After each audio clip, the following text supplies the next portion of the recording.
अगर आप इंटरनेट पर आजकल काफ़ी एक्टिव रह रहे होगे तो आपने ये वीडियो ज़रूर देखा होगा। इस क्लिप में हम देख सकते हैं कि कैसे एक औरत कोर्ट रूम के अंदर आती है, एक जगह पर खड़ी हो जाती है, उसके बाद से अपने पॉकेट से एक बंदूक निकाल करके किसी को 7 बार शूट कर देती है।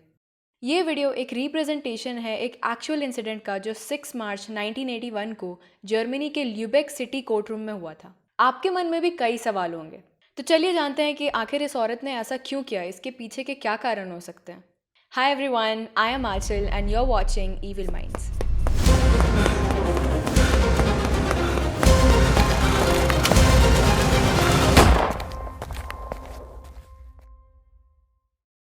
थर्ड जून 1950 को जर्मनी में मैरियन बैकमायर नाम की एक बच्ची का जन्म होता है। मैरियन के पिता आर्मी में होने के कारण काफ़ी स्ट्रिक्ट थे। इसके साथ साथ वो काफ़ी अल्कोहलिक और काफ़ी ज़्यादा एग्रेसिव भी थे।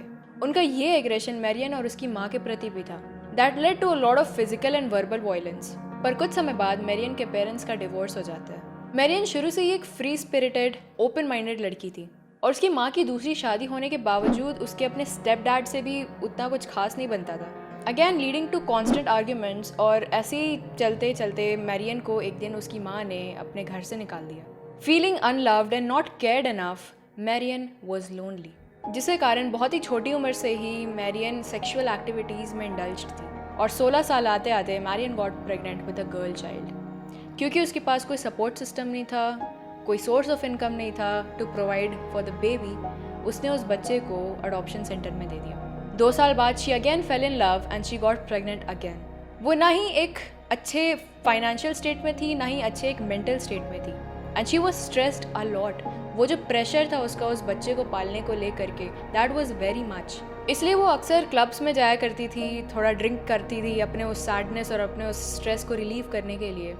और ऐसे ही एक दिन जब मैरियन क्लब जाती है तो एक आदमी उसके साथ काफ़ी बदतमीज़ी करता है and he raped her while she was pregnant।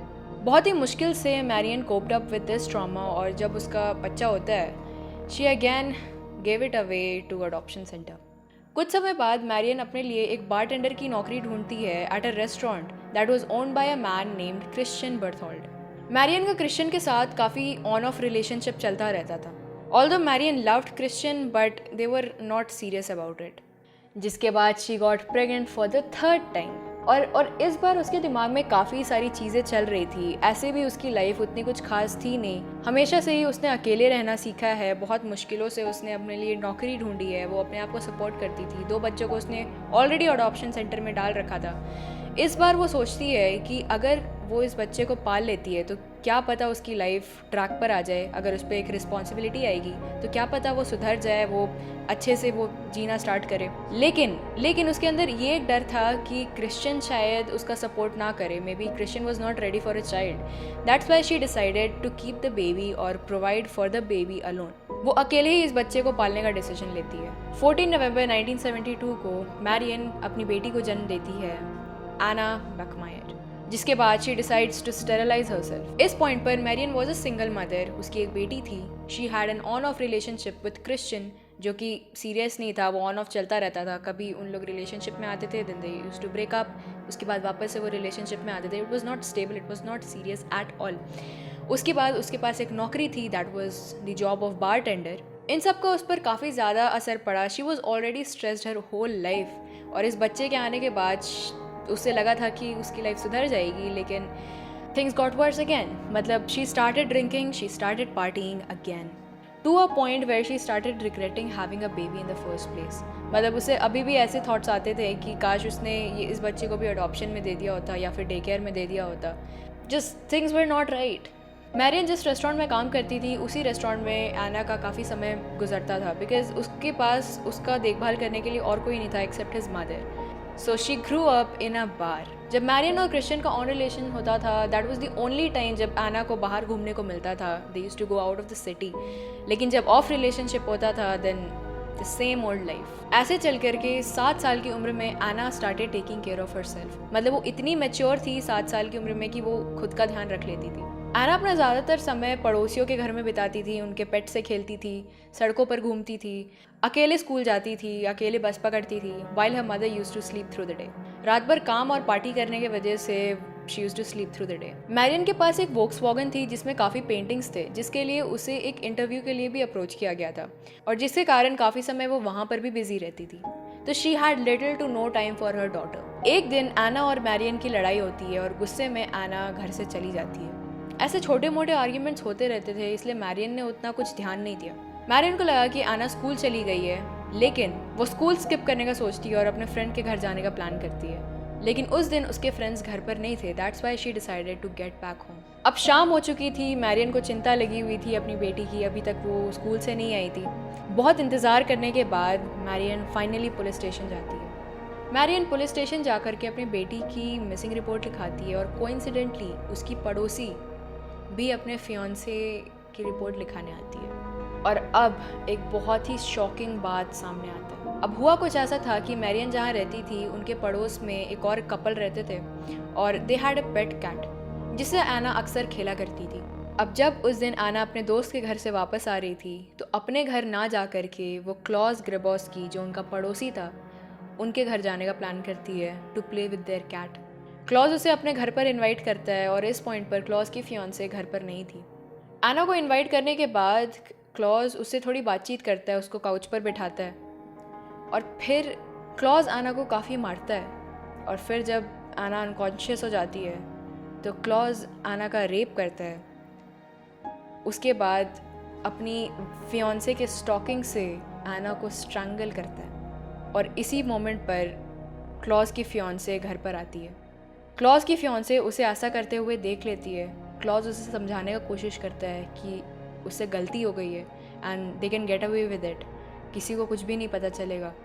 इतनी ही देर में क्लॉज की फियांसे भाग करके पुलिस स्टेशन जाती है। इतनी देर में क्लॉज एना के हाथ पैर बांधता है, उसको एक बॉक्स में डालता है और फिर शहर से दूर ले जा कर के कहीं पर ज़मीन के नीचे गाड़ देता है। अब जब पुलिस क्लॉज की फियांसे की बात सुन करके उसके अपार्टमेंट आती है, इन्वेस्टिगेशन करती है, तब क्लॉज को पकड़ लिया जाता है और इन्वेस्टिगेशन के बाद पता चलता है कि क्लॉज की ऑलरेडी एक क्रिमिनल हिस्ट्री है। 1975 में क्लॉज के ऊपर 2 लड़कियों के रेप चार्जेस लगे थे और 1976 में उसे एक मेंटल हॉस्पिटल भेजा जाता है, जहाँ से कुछ सालों बाद उसे ट्रीटमेंट के बाद रिलीज़ कर दिया जाता है। अब जब क्लॉज से एना के मर्डर के बारे में पूछा गया तो उसका कुछ ये कहना था। वो बताता है कि एना उस दिन उसके घर पर आई, उससे पैसे की डिमांड करने लगी और पैसे ना देने पर उसने सड्यूस करने का कोशिश किया, उसे ब्लैकमेल करने का कोशिश किया एंड सेल्फ डिफेंस में उसे मारना पड़ा। She was just 7 years old. How can she even seduce a man like that? अब ऑफकोर्स ये केस कोर्ट पर जाता है। अब इन सब इंसिडेंट के बावजूद मैरियन का बिहेवियर काफ़ी ज़्यादा वियर्ड था। शी वॉजेंट रिस्पॉन्डिंग मच, वो बॉडी आइडेंटिफाई करने के लिए मॉर्ग रूम भी नहीं गई। अब जब ये बात कोर्ट पे पहुंची तब फर्स्ट सेकंड ट्रायल में तो क्लॉज के अगेंस्ट कोई प्रूफ नहीं मिला कि क्लॉज ने एना को मारा है। लेकिन अब ट्रायल का तीसरा दिन आता है। अब एज यूजुअल ट्रायल्स के बाकी दिनों की तरह भी क्लॉज को कोर्ट रूम में लाया जाता है हैंडकफ्स में, उसे अपने जगह पर बिठाया जाता है। इस पॉइंट पर कोर्ट में ज़्यादा लोग मौजूद नहीं थे उस टाइम। मीडिया वाले और प्रेस वाले लोग से होकर के मैरियन कोर्ट के अंदर जाती है। कोर्ट के अंदर जा कर के मैरियन एक जगह पर खड़ी हो जाती है। वो क्लॉज की तरफ देखती है, अपने पॉकेट से एक बंदूक निकालती है और क्लॉज के पीठ पे 7 बार गोली चला देती है, जिसके कारण क्लॉज की वहीं मौत हो जाती है। इसके ठीक बाद जब गन शॉट सुन करके पुलिस वाले बाकी लोग आते हैं कोर्ट के अंदर, मैरियन तुरंत वहीं पर सरेंडर कर देती है, जिसके बाद मैरियन के ऊपर मैनस्लॉटरिंग का केस लगता है और उसे 6 साल की जेल की सज़ा सुनाई जाती है। वाइल क्लॉज के अगेंस्ट कोई प्रूफ नहीं मिलने के कारण क्लॉज को इनोसेंट ठहराया जाता है। शहर में काफ़ी आउटरेज था इसको लेकर के, काफ़ी लोग मैरियन के अगेंस्ट थे, काफ़ी लोग लॉ के अगेंस्ट थे, काफ़ी लोग क्लॉज के अगेंस्ट थे। काफ़ी आउटरेज था, काफ़ी लोग भड़के हुए थे इस टॉपिक को लेकर के। मैरियन का कहना था कि वो ट्रायल्स के पहले दिन से ही क्लॉज को मारना चाहती थी, लेकिन she didn't really got an opportunity. वो बाकी दिन भी कोर्ट के अंदर गन लाती थी, लेकिन उसको ऐसा कोई अपॉर्चुनिटी नहीं मिलता था उसे शूट करने का। मैरियन का कुछ ऐसा कहना था, I wanted to shoot him in the face, I hope he is dead. बाद में चल करके मैरियन को 6 साल की सज़ा के बजाय केवल 3 साल की सज़ा मिलती है और 3 साल बाद she married another man and then she move to Nigeria. उसने सोच लिया था कि अब चाहे कुछ भी हो जाए वो जर्मनी वापस नहीं आएगी, लेकिन जल्द ही she was diagnosed with pancreatic cancer, जिसके वजह से उससे वापस ल्यूबेक आना पड़ा। ऑन 17 सितंबर 1996 मैरियन बैकहाइमर 46 ईयर्स की थी और उसकी पैनक्रियाटिक कैंसर की वजह से डेथ हो जाती है और उसकी बॉडी भी अपनी बेटी की बॉडी के बगल में बरी की जाती है। अब of course Marian was not a good mother, वो शुरू से ही एक अच्छी माँ नहीं थी, वो she wasn't taking care of her daughter, लेकिन she had her reasons as well. उसके भी बहुत ही ज़्यादा ट्रोमेटिक एक्सपीरियंसेस रहे हैं, उसके फैमिली ने उसे अबैंडन कर दिया, देयर वर नो वन। उसने बचपन से ही, जब से उसकी माँ ने उसे घर से निकाला था, तब से उसने खुद को सपोर्ट किया है, खुद के लिए जॉब्स ढूंढे हैं, खुद को पाला है, and that is not easy for any one. ये बाहर के देशों में दिस इज़ वेरी कॉमन, क्योंकि 18 साल के बाद ये they start to live by themselves. हम अगर चाहे उनकी कंडीशन को समझने की कोशिश करें तो we can understand it's not easy for anyone जो घर से निकाल दिए जाए and then they have to live by themselves. उसने अपनी 2 बेटियों को ऑलरेडी अडॉप्शन सेंटर में दे रखा था। उसका ये प्लान था कि वो एना को भी दे देगी अडॉप्शन सेंटर में। Anna's death was of course a murder, it was not Marian's fault, पर फिर भी एक होता है कि bad parenting was still involved in this whole case. Marian अपनी ड्रिंकिंग और पार्टी हैबिट्स की वजह से एना का ध्यान नहीं रख पाती थी। वो उस रेस्टोरेंट में एज अ बार टेंडर की नौकरी करती थी ताकि वो एना को कोशिश कर सके एक अच्छी लाइफ देने की। मैरियन ज़्यादा टाइम अपनी बेटी के साथ नहीं स्पेंड कर पाती थी, जिसके कारण एना को खुद का ध्यान रखना पड़ता था, और इन्हीं सब का फ़ायदा क्लॉज जैसे प्रेडेटर ने उठाया। So this was the case of Anna and Marian Backmeyer. अगर मैंने किसी का भी नाम गलत प्रोनाउंस किया हो तो आई अपोलोजाइज, बिकॉज थोड़ा जर्मन नेम है तो it's kind of difficult to pronounce. Other than that was it for this video. अपने थॉट्स आप कमेंट सेक्शन में डाल दो, I read them, and like this video, do share this video with your friends, and yeah, that is it for today's video. I'll see you in my next video then. Bye bye.